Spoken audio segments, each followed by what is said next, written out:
Hello and welcome to the Internal Comms podcast with me, Katie Macaulay.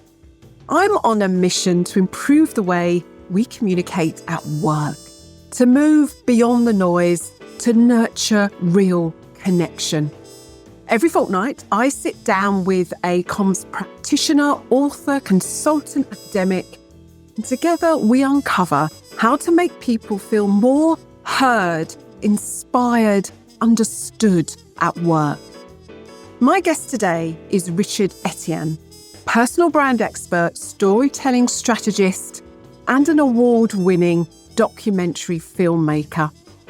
Richard shares in this conversation how he tackled one of his trickiest briefs, helping to make the UK's Brexit Prime Minister, Theresa May, more personable as her official videographer.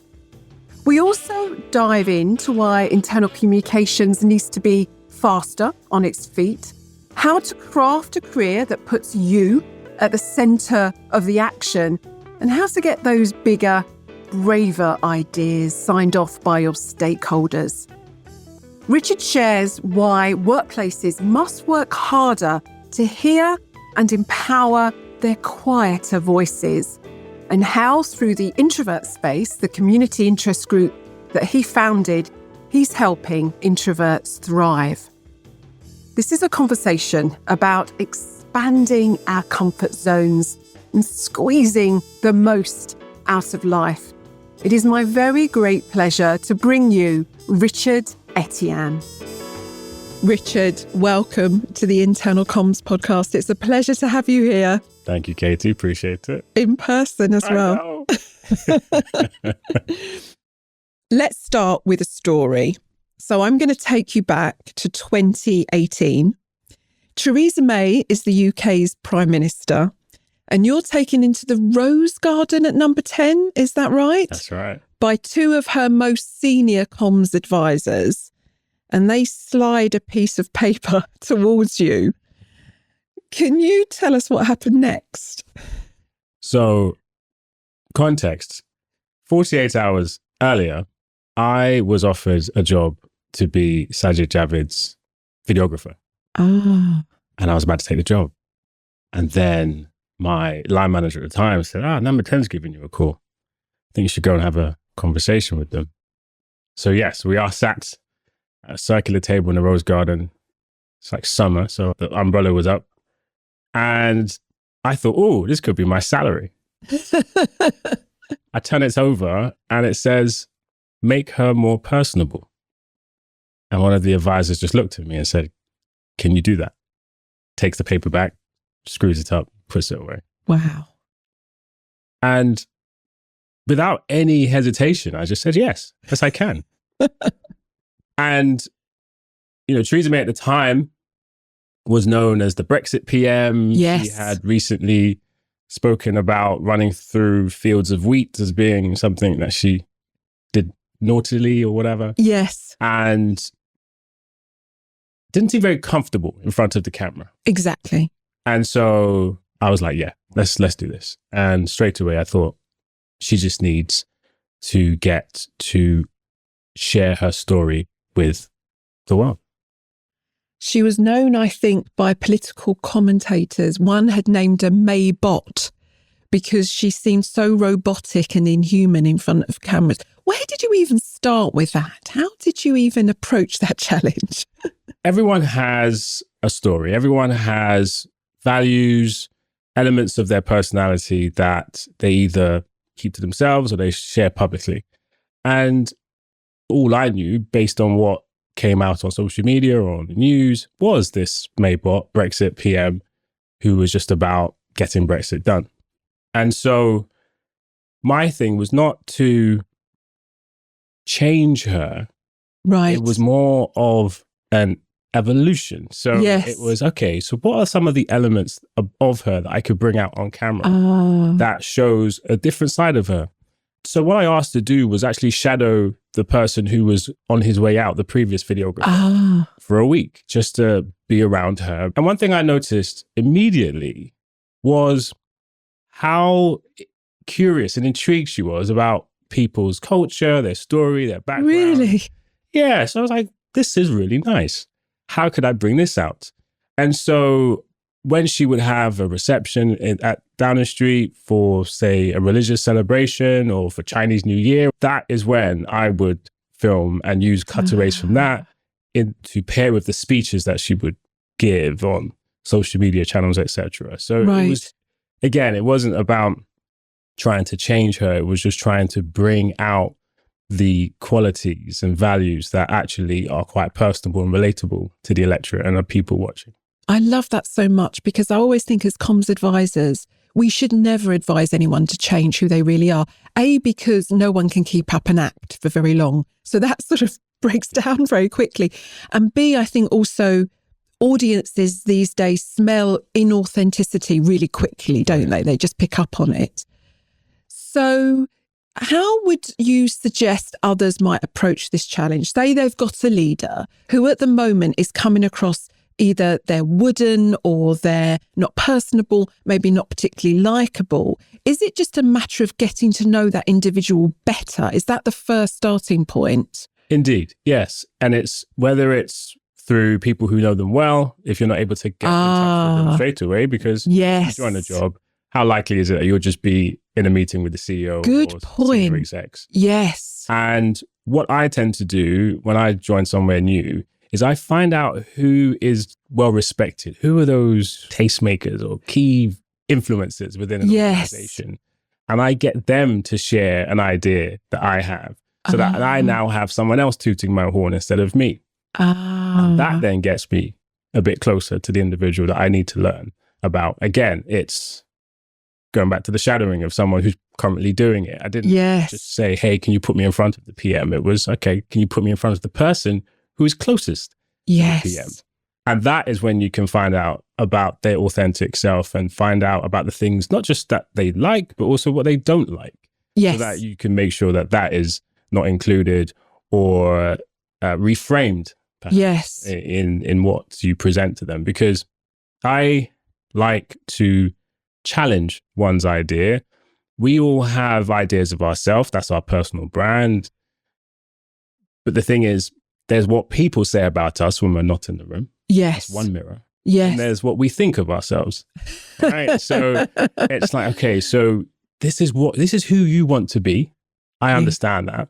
However, this is how people think you are today. So what's that bridge? How can we bridge that? And that is where you will understand or get the ideas for what you need to do to help bring that leader's story out. I love that so much. This episode of the Internal Comms podcast is brought to you by AB, the world's longest established internal communications agency. Since 1964, AB has been trusted by many of the world's most complex, most high-profile organizations with their employee communication.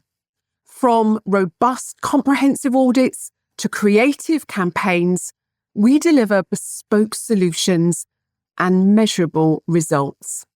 To see case studies of our work and to discuss your next internal comms challenge, email us at hello@abcom.co.uk. AB, crafting award-winning internal communication for more than 60 years. You describe yourself as a storyteller at heart. And I'm just wondering, first, where does that come from? So have you always been a bit of a storyteller? And even growing up, did you love sharing stories with people? But more specifically related to your career, how has that love of storytelling influenced your career and your career choices and your approach to internal comms? Love that question. And so my father was someone who was quite senior in like the community, especially within religion. So I used to listen to his like talks on stage and so forth. And he would always start with a story. And I would watch the audience as they were just literally just glued to him, their eyes. And yeah, I love it. I love films. I'm a filmmaker myself. Right. And the thing about my personality, and obviously we'll get to that, But that introverted side of me meant that I preferred being behind the camera. I didn't definitely then like the stage or attention. So I found comfort, a bit of joy, to express my curiosity in telling other people's stories. Yes. And so when I moved into my career choice, communications just seemed the ideal choice. And it wasn't something that I knew existed, if that makes sense. So yes. It was only after I looked back at my CV, say after 10 years and realized, oh, I'm a comms guy. I remember picking up my camera only because, very short story, but I love this story. I was probably about 14, 15, sat in front of the TV in the living room. My father's at his bureau in the corner and I'm flicking the TV channel. Now, I'm old enough for the sound of this changing of channels to make noise, right? Like TVs don't make noise anymore when you change channels. And my father was like, can you just find something to watch? And I was like, I can't find anything. There's nothing that I want to watch.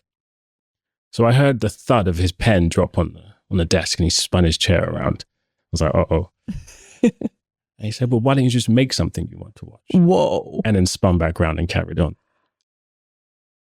And I'm telling you, like, as my first role, like when I started working for myself, I picked up my camera and I filmed local businesses. I offered to create promotional videos for their websites because this is before YouTube and the rest of it. And I didn't realize that was a form of storytelling and it's just being there. So taking that into internal communications, when I join an organization, I look at it as joining a family because it's now not just kind of send something out, see if it sticks. These are people that you speak to on a regular basis. Yes. And it's about finding out how they all take in different information and what stories work with certain individuals. Because yes, there's company policy and the rest of it, but there's the people behind it. Without the people, there is no company. So how can we bring that story to the fore? You're not doing yourself justice fully with all of that story, because when you were thinking about videoing businesses to bring their businesses to life, to get them more customers, you were actually sitting in a job centre at that time. Is that right? That's correct, yeah. The story starts a bit in a sad way. So my father passed away when I was 20. He was only 51. He had a rare autoimmune disease called sarcoidosis. And I'm on the board of the charity because we're still trying to find a cure. Wow. And I remember like putting off uni because I just couldn't concentrate. And that wasn't the thing for me at the time. So I'm sat, at the job center. It was my first time there and I was just a bit baffled, a bit uncomfortable, confused. I was looking around and I saw a poster for grants for new businesses. Now, most people will see that poster and think, okay, let me get a grant to start a business. But I remember asking the woman at the desk, is it possible that each time you give a grant to a business, I can create a promotional video for them? And, long story short, that's what happened. And started working with the Department for Work and Pensions. And that's how I got into the civil service eventually. Amazing story. There's obviously something quite entrepreneurial about your attitude to the world to make that leap sitting there, I think. Many organisations say they value storytelling. They're keen to do more storytelling. But it always makes me laugh if you go to a website and you see our story, when you click on that tab, you rarely get a really compelling, engaging story. You just get a string of very boring facts. What makes a truly compelling story? How do you define that? I think it needs to be relatable to as many people as possible within your audience, because you won't please all of the people all of the time, but there's definitely a way to make the majority happy. It needs to be concise enough, or at least easy to digest. Yes. And it'll be even more amazing if it links to what's popular at the time. Yes. If there's some way to do that. Because as we know with trends, especially on social media, etc., they come and go. But however, once it's timely, it's so impactful. Yes. And we've all been in organizations, or at least most of us, where the internal comms team has latched onto something that's like trending on TikTok. And they're like, wow, how did they do that? How did they know that? That's pretty awesome. So concise, relatable, and just on trend for sure. I imagine there are so many internal comms teams that would love to act more quickly to pick up on a trend. It's always struck me as quite weird. I don't know if this is your reflection as well, but sometimes we can't move as fast at all as our friends in media relations or public affairs or even investor relations. Our sign off seems to be so much longer. Is that been your experience as well? For sure. And especially since COVID, when internal comms became like the front runner. Yes. Wow. Senior leaders finally realized how important internal comms was, not just a glorified notice board. And so because of that closer relationship with or connection with, those at the top, yes, the sign-off became longer, multi-layered. Yeah. And by the time we got any sort of sign-off or resolution, that trend had passed, or it wasn't what we had asked for originally, unfortunately. What you're making me think is a lot more IC teams probably, if they can, sort of ask for forgiveness rather than permission, or at least being given the green light to say, we trust you enough to move forward with this idea so you can be in the moment and hit that trend. I just think that would be so powerful. You've said that storytelling isn't just about telling any story, and you said it's about telling the right story for the right audience. How do you go about discovering what resonates with a specific audience? So within internal comms, the teams that I've worked in, it's only been 2, but they've been very, really good teams. And what they both did were internal audits. Yes. So, surveys, just some way of finding out what the people want. And another really impactful way is during live events. So, I've worked now both in the public sector and private. And one thing for sure within the private sector is those at the top are a lot more nervous about live events and the questions that can come in and how to answer said questions. However, I truly believe that those events are the ones where you can gain the most information about what the people want, and a lot quicker as well. I mean, there are some wonderful leaders who do clinics or drop-ins, yes, or, lunch and learn sessions where they do get to create a more personable link with their people. And that's often where and how they find out about some of the biggest challenges or changes or opinions of their people. So yeah, I think an audit, some form of survey, and just be a bit less nervous about live events, allow comments to come in. I'll probably say take off anonymous comments, because that's when like moany people come and just chat nonsense. But live comments are really helpful. It's interesting. I was speaking to a comms lady the other day, and she was saying that they were talking about purpose and a purpose campaign. But she said a year later, after this live event where people got together to talk about their personal purpose and how that related to the organisational purpose, that was the thing that resonated. It was the live event, it was being in the room, and it was being with their colleagues. So there is something there as well, just about the connection and the community that fosters as well, I guess. Indeed. And even, CEOs or leaders who open live events by talking about something very personal. Yes. It could be, thanks for joining today. Oh my gosh, I almost didn't have time to prepare for this. My daughter just, graduated from blah, or just finished her grade something piano. It's just to make that individual more relatable, feel attainable, so that it makes the audience more comfortable to then share opinions, questions, and so forth in comments. It's such a wonderful technique that just feels authentic. Do you have in mind a leader, and that can be a leader from any field, who you think has got it right when it comes to storytelling and their ability to connect with an audience? Is there someone that automatically comes to mind? So automatically is not the word I would go with. And for this, I had to think a bit outside of the box, because I thought leader, audience, and if there's one leader who I often listened to all the time, was former President Barack Obama. And so knowing how comms works within government and so forth. Yes. Like, okay, so who were or was, his speech writer or writers? And I found out the lead person is a guy called Jon Favreau.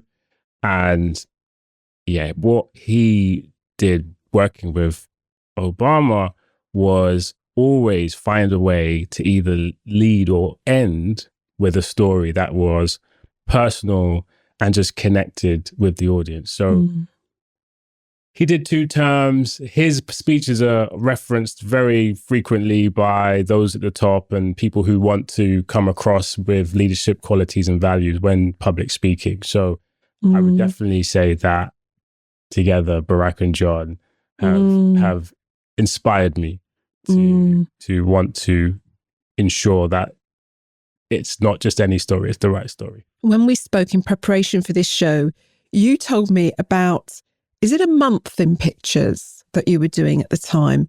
I know listeners are quite keen sort of from practical examples of what works in internal comms. Can you talk to us about a month in pictures and why it was so successful?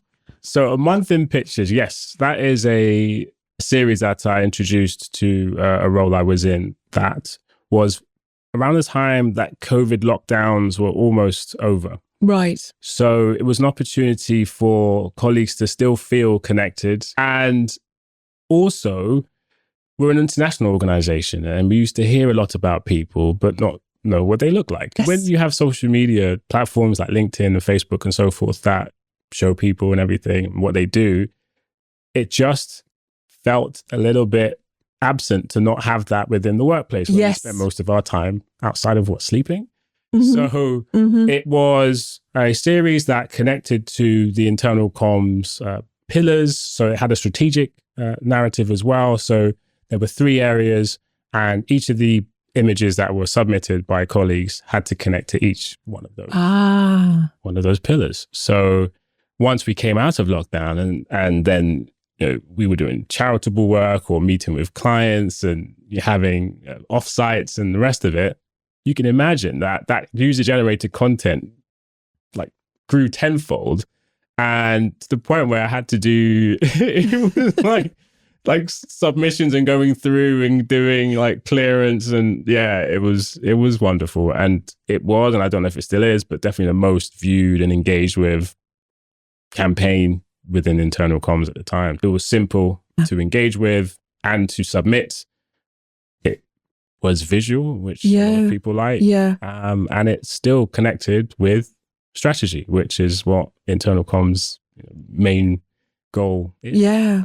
Just a couple of supplementary tactical questions about that. What was the final format? Was it a video of static images, or how did people interact with it? Was it a slideshow or? So it was your regular article on the internet. Yeah. And it had a selection of still images. Perfect. And as time progressed, people had, threw a few videos in there. Which we couldn't use, maybe because it crashed the site. Yes, typical internal comms. Our wonderful channels. Video? I remember once someone said, we do have video, but there's no sound. I was like, okay. Right. Great. We're halfway there. Exactly. And then also with being an international organization, there were different languages. Of course. So having to get subtitles and the rest of it. So video is great for me. I would love more videos. But technically quite a challenge. And just in terms of anyone thinking, this could be hopefully quite an easy thing to get off the ground. Did you have to work hard to get those early submissions in of people's pictures and what they were doing, or did they come in quite organically from the start? They did come in organically after I pushed, but pushed the right people. So within different teams, there are different units. There's always going to be that one person who's quite comsy and they get it, right? Yes. So again, it's that having other people toot your horn. I was new. It was like, okay, let me speak to those individuals within those teams who I know have been there for a while. They're very well respected. And ask them to make the submissions. So once they did it, it was totally fine. And it was also, hey, look at this organization that I know are, doing really well with their pictures and so forth, or this team. And it just, that just spurred people on. You've spoken more than once now about how you use others to support you, lobby for you, be the extra you, if you like. We can't all clone ourselves, but we can kind of have an army of people out there helping us out. Has that always been quite a deliberate strategy? Not deliberate initially. And that goes back to my introversion. I found it difficult to approach people. I found it difficult to ask for help, network, So I would speak to those who I was comfortable with. Yes. Most introverts were really good at that kind of one-to-one or at least close, small group conversation. And I'd like to think I'm quite personable. I'm quite friendly. So when I join, I do my best to say hi to most people and just find out a bit about them. So once I've built this nice network of individuals who I know are just a touch more extroverted than me or Right. have a wider network, Yes. then I usually ask them for help. And then as Smart. time has progressed, I'm like, okay, this is actually a decent strategy. And, how can I make this more formal or more impactful, more of a project approach as well? I really want to talk to you about the introvert side of things and the introvert space. But before I do, I've got one final question on internal comms more specifically. And that is, when it comes to trying to take a slightly more bolder approach to the way that we tell stories, the way that we craft content internally, it's not unusual for us to get pushback. And I'm just wondering whether there's any argument over the years that you might have used that others could potentially use in just trying to get that slightly braver approach to what we're doing. Okay, I'll think of three things. The first one is our job description. Now, the advert that we looked at and we applied, got the job, I view that as like a wanted poster, like in the Westerns. But yes, it's a good poster. They don't want you dead. They want you alive for sure. And so you are now that individual who's there to solve a problem. You are the answer, right, to that issue. So it's almost politely, diplomatically reminding said person, leader you're seeking permission or sign off from, that your purpose is to solve that issue that they raised. Yes. This is why I'm here. This is my value. Trust me. And then I think the second one is to use FOMO, if that's still an acronym. So yes. That fear of missing out. Yes. If you can find evidence that what you are asking for or claiming to begin or etc. is already being implemented elsewhere successfully. Yes. It's very likely that that individual will also feel obliged. Yes. But, however, number 3, and this is quite important, is to minimize the risk. And so always with every single idea or approach, let that individual know that you've thought about all of the contingencies or as many as possible. Yes. If you have to use Gen AI, like what questions will they likely ask me if I present this thing? That's a good idea. Use as many tools as possible to show that you have considered the risks. So I think that'll be helpful. That's really smart, actually, because you could even go in saying, this might sound risky. I've anticipated some of your concerns and let me just deal with X, Y, and Z. So you're showing that you really are caring about what might go wrong and you've already anticipated, you've got their backs. I think that's so important, isn't it? I love that answer. Thank you. Thank you very much. You're welcome. Navigating your career. Now, your backstory, your LinkedIn profile is very impressive. You've worked at Number 10, you've worked at the Cabinet Office, The Economist, the Department of International Trade, as you mentioned. When you set out, did you have an overarching plan or goal? And if you didn't, was there a way that you used to weigh up opportunities and think to yourself, now is the time to move on, or now is not the time to move on? I'm just curious. I love that question. The thing about these roles, I would say about 50% and of all of my roles were created for me. So I had approached a particular organization or department and said, hey, I've noticed you have a gap in blah. I have these skills. What do you think? Whoa. And so within international trade, for example, they didn't have a head of leadership communications, but they created that for me based on what I did with the Prime Minister in my role before. So if there's a link, it would definitely be something that was innovative. Yes. It was current. Yes. So with Theresa May, it was that was the Prime Minister. She was a Brexit PM at the time. She was the very focus of a lot of news at that time. With international trade, I knew that Brexit was coming. So now we're going to be focusing internationally. So let's pop over there. And then with Elsevier, the last organization, we had COVID. Elsevier is a big name in medical publishing. Yes. Hey, let's pop over there. So it's what's current, what is the focus globally or nationally at the time, but also where can I make the biggest impact that is closely linked to my values. So the reason why civil service, public sector means a lot to me is because of the way it can impact my neighbors. Yes. This I can actually do something positive for the people that I walk past every single day. Yes. And then obviously with healthcare, that goes without saying, being on the board of Sarcoidosis UK to try and find a cure for the illness that my father died from. It's all about how can I make the biggest impact to the things that I care about the most, and then using the skills that I have. And if they're not using my skills, hey, let's create a job where you can. You've just slightly blown my mind there, because I don't think I've met anyone that's talked to me about their career in the way of saying, I didn't just look at the job opportunity, but I looked at the sector, the trend, world events, and then I didn't wait for the job opportunity even. I sought it out. I created one. So I think that is super, super smart to think about that much higher level of where's people's attentions, what is mattering right now in the world, and then how can I personally fill a gap that I can see, and I can spot that gap, and I know that I've got the skills to fill it. So I think that's a really smart way of making your own luck, essentially, isn't it? Making your own opportunity. Are you still doing that, do you think? Do you think you'll be doing that? That's how you live your life generally, do you think? First of all, thank you. I appreciate that compliment and observation. I think I still do it, just not consciously. I think now, right? Yeah, it's a hindsight thing where I go, oh yeah, wow, yeah, I did do that. Yeah, I did go there. Interesting.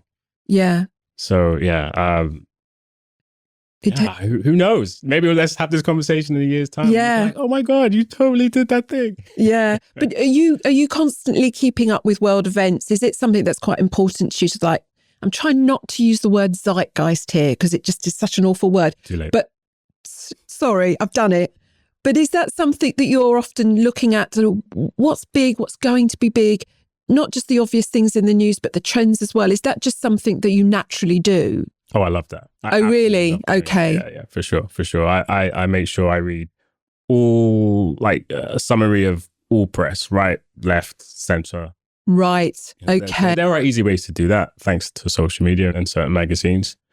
But it's a natural way to look at how can I make the most of a life that I don't know how long I have of it. And I think it's because of my father passing so early that it's instilled that in me. Understands a bit morbid, but I am literally 10 years away from how old my father was from, when he passed. And so it's making me understand, oh my God, he lived such a full life in such a short space of time.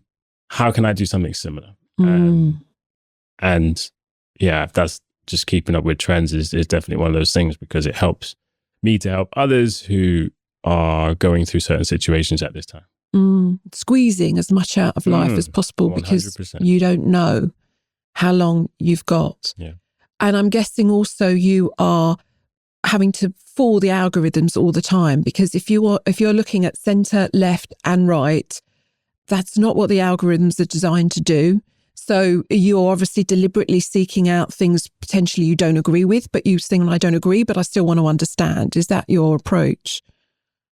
Yeah, basically. Yeah. And you can, again, we're getting technical here, but you can use incognito mode or private browsing mode. Yes. Certain searches if you don't want to be sent things too often. Yes. But ultimately, there are publications out there. I hope you don't mind me saying that The Week magazine. Absolutely. They're a really good magazine in consolidating all of that kind of global news from across yes, all the political strands. There are easy ways to do it. There are more technical ways to do it, but it's definitely something I would recommend. If someone is feeling a little bit stuck in their career at the moment, given everything you've said, is there one simple step you would encourage them to take? Find a mentor, someone that can hold a different mirror Right. in front of you. Because as I said earlier, there is what you think of yourself and there's what others think of you. But then there's also who you want to become or how you want to be perceived. Yes. And yeah, mentors, coaches, they're exceptional at helping you get there, because so many of the qualities that we seek are actually within us. We either don't know, don't realize, or push down. Yeah. There's fear of success. I used to work for MySpace. Remember them? Oh, my. Yeah, I was a blogger for their music blog. And it meant I got to interview some really, really cool people like Beyonce and others. Well, I'd be on behind the camera. I didn't actually get to speak to them. And so I didn't want to be so good at the job so that I wasn't always asked to go and meet them, because I was so nervous. That was literally fear of success. Whoa. So I was pushing down and neglecting the qualities that I had. So I didn't go out there. So get yourself a coach, because the guy who ran that blog, Andrew Davis, amazing guy, he basically became my mentor, and he, shook that out of me very quickly. Just a little bit of advice there about finding a mentor or a coach. Is it about going up to someone you admire, maybe that you've worked with a little bit, and saying, I'm looking for some advice and some help here. Are you open to playing that role for me? How would you go about finding the right kind of mentor or the right coach? Yeah, I would go about it two ways. So within your own circle, yes, friends, family. I remember telling my dad when I was a lot younger what I wanted to do, and he introduced me to a cousin I'd never met. And right. He was an amazing musician. So yeah, have your personal one, but then yes, a professional one. So if there is someone that you went to an event, you heard them speak, yes, amazing, didn't have time or want to actually speak to them in person, reach out to them on LinkedIn, find out, their emails, speak to their executive assistant if they have one, similar at work. Just let individuals that you trust know what you want, what you would like to pursue, and they will know someone. Yes. Someone always knows someone. It's true. And it's surprising, I think, every time that people actually do want to help. They want to help more than often you think they will. Very true. Yeah. Thank you very much for that. Let's talk about the introvert space. You've done extensive work on introversion in the workplace. Let's start with what you think is the most common misconception about introverts at work. Two things. First of all, that they're shy. And second, they don't like people. Introversion or any sort of personality trait is about energy. It's about how one gains or drains energy. So I, for example, could go to an event, social event, say after work, whatever, and I will be loving it. I'll be talking to everyone, having a great time, maybe not being particularly loud, but I'm just everywhere. But my sand timer runs a lot faster than other people's sand timer. So I will be among the first to say, hey, I'm off. Right. Yeah. And it's not, I don't like people. It's just my energy is done. My social battery is low. Yes. And I need to go and recharge. So yeah, biggest misconception that I have experienced is shy or don't like people. And very often I've been asked, but wait, how do you do podcasts? How do you speak in front of people if you're supposed to be introverted? That's when we have that energy conversation. That makes so much sense. Is there a certain workplace habit or practice that you've observed over the years that unintentionally excludes introverts? And can organizations, can teams fix that? It's the word brainstorming. As soon as I hear that, oh my goodness. Really? Yeah, because it's essentially a competition for who can say the smartest thing first. Or just the loudest. Or the loudest, exactly. And with introverts, a lot of us need time to process, especially if you haven't given us the agenda ahead of time. Yes. Now, this is the first time we're hearing this. It's important to understand context, give us a bit of space to reason and come up with ideas. But yeah, brainstorming sessions, a good one I attended was where people were asked to write down their ideas on Post-it notes and then pop them on the wall. Ah, okay. And then whoever was chairing the session would then go through all of the ideas. So this way, like, everyone is included without someone having to raise their hand or shout or anything like that. And it also gave everyone some time to consider. Just generally with meetings, please send the agenda ahead of time. I used to work with a colleague who used to say, no agenda, no attender. And I used to love that. And it just allows people, introverts especially, to just consider what they will bring to the table. But then also, the meeting doesn't end at the end of the meeting time. Let those in attendance know, hey, anything else comes to mind, here's how you can get in touch. It's just a wonderful way, again, of being inclusive of those of all personality types. And you'll probably notice, there's a lot more talk now around neurodiversity. And that, again, is another element where being just a bit more inclusive in our communication styles will help to bring the best out of your people. You are now working full-time for the Introvert Space, which is an organisation you set up, you founded. What's the mission of the Introvert Space, and what impact do you hope it will have on the world? Oh, yes. So yes, the Introvert Space is there to equip introverts with the tools and resources to help them to thrive in the workplace and beyond, and also to support institutions, whether educational or in the workplace, to create a more inclusive environment for introverts. And what do I hope this impact has on the world?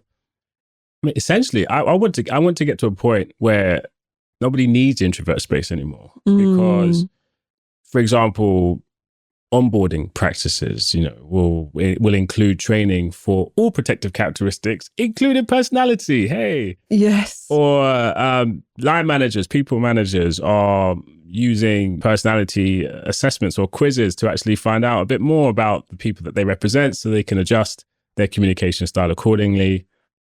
And using some of the tips I mentioned earlier around meetings, etc. I wanted to get to a point where the introvert space is almost just like a casual place introverts hang out and just talk introvert stuff. Do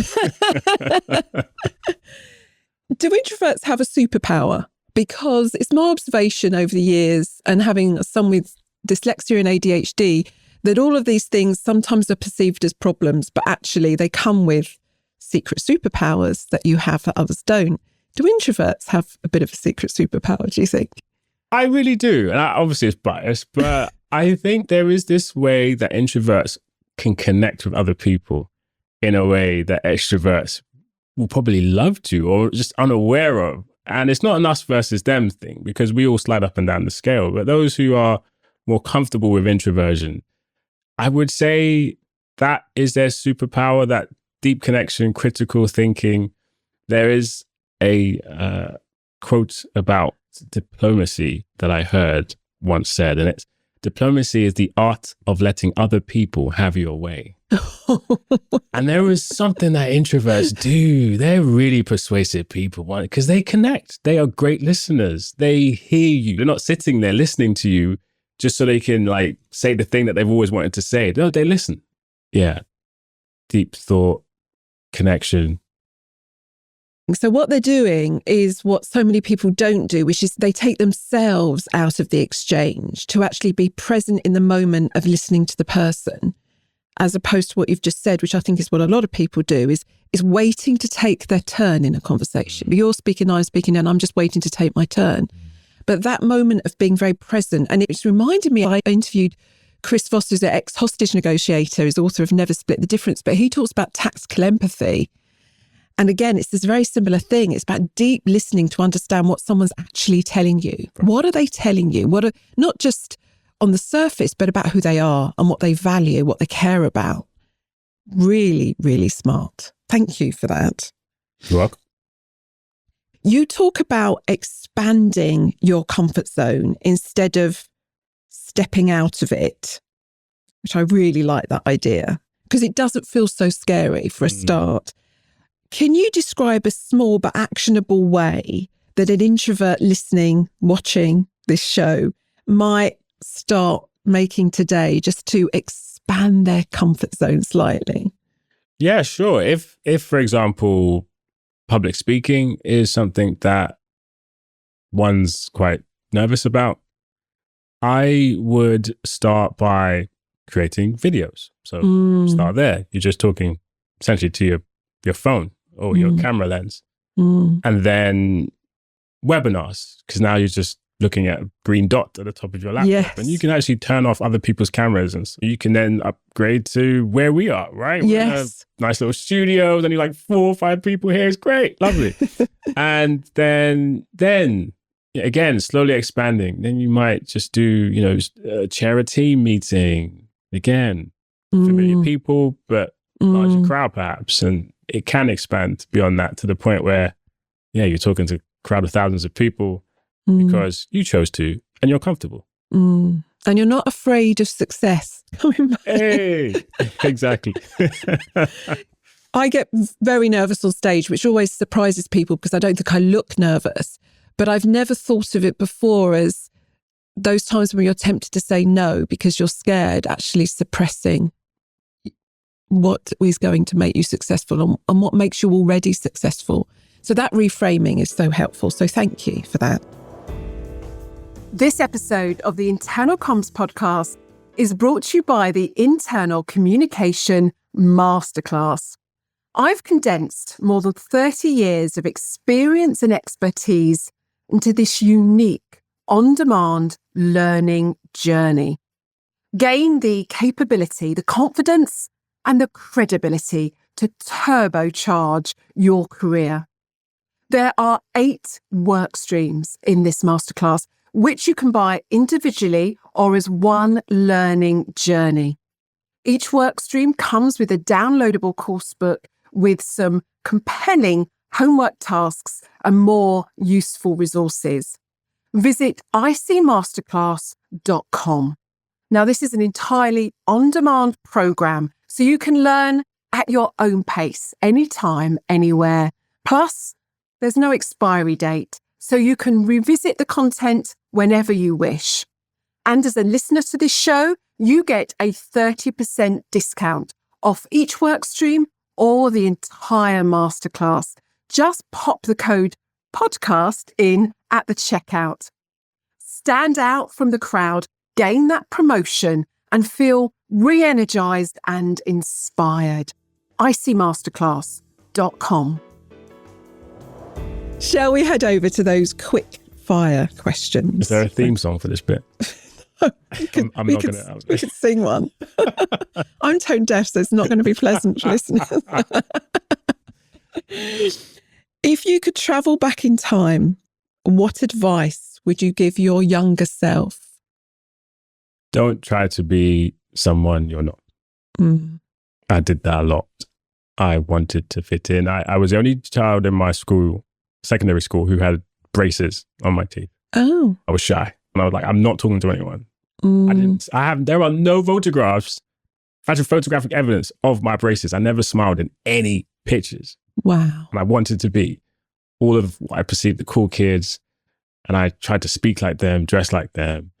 And actually, no, people actually found me intriguing because of my braces. Like, that's what was cool. It was like, yo, have you seen Richard? Oh my God, that's so cool. And I totally didn't see that. Trying to be someone else. I cannot believe you weren't one of the cool kids. So there you go. Why, thank you. What's one piece of bad advice or unhelpful thinking that has consistently dogged the communications profession, do you think? It's giving the stage to the same voices. Yes. Too frequently. Yes. Because most organizations have teams that are operational, functional, and they're very needed, like finance or even just ops or even the internal comms team themselves. Like, give them a platform. Like, find out what they're up to and get a story from them and show that not all superheroes wear capes. It's great. If you had to recommend one book that all comms pros should read, what would it be? That book is Smart Brevity. I cannot remember the authors because I know it's more than one. Okay. And it's not a long read, as you can imagine. However, it really helps communicators to bring out what's important in a very concise way. Franklin D. Roosevelt said, be sincere, be concise, be seated. That is what he said was the way to engage an audience. So Smart Brevity is a great book. But obviously, I want to talk about one of my books. And if you are someone who wants to really create an inclusive environment for introverts, then I have the toolkit for the inclusive management of introverts, or Timmy. Perfect. And that's available on my website. So yeah, Smart Brevity, Timmy. All links in the show notes as ever. Thank you very much. And finally, on the Internal Comms podcast, we give you a billboard, a bit of a metaphorical billboard for millions to see, although we will mock it up for you. And you can put any message you like on that billboard. What's your message going to be, Richard? My message will be, look up more. I feel as though we miss so much beauty because we don't look up. Whether it's architectural, whether it's nature, just look up. Let's not look down at our screens all the time. Just look up for a sec. Fantastic advice. Thank you so much for a wonderful conversation. Thank you. I really enjoyed this. So that is a wrap for this episode of the Internal Comms podcast. Everything we talked about, the links and the full transcript, is all waiting for you on AB's website. That's abcom.co.uk.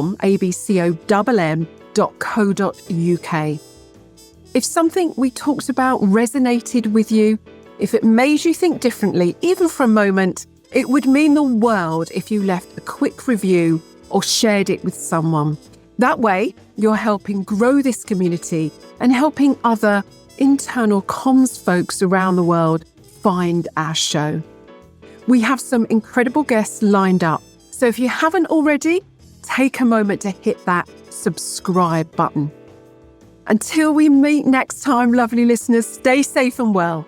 And remember, it's what's inside that counts.